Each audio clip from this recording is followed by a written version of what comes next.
Hobi, ano pagkain natin? Ito. Oh. Wow, luto mo? Hindi, binili ko lang yan. Binili. Saan mo binili yan? Doon sa ex mo. Di ba nagtitinda siya ng mga lutong ulam, kakanin, merienda? Hindi ako kakain yan. Ex ko pala nagluto niyan. Away na naman yan. Hala, hindi Alam ako- ko na yan. Okay lang, para tungtong ex. Sige na, okay lang. Ayoko. Alam ko na yan. Away na naman yan. Hala, ayos nga lang. Bumili na ako naman bumili. Hindi ako mag-aano. Sige na. Oh. Kahit ex ko, okay lang. Kahit kainin ko yan. Ako naman ang bumili, hindi naman ikaw. Okay nga lang. Oh, ang ex mo na yun. Ex, past is past. Sige na, benta. Sure ka ha? Si baby.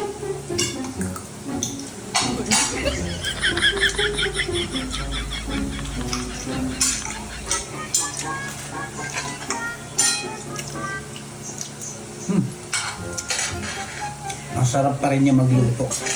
Sure.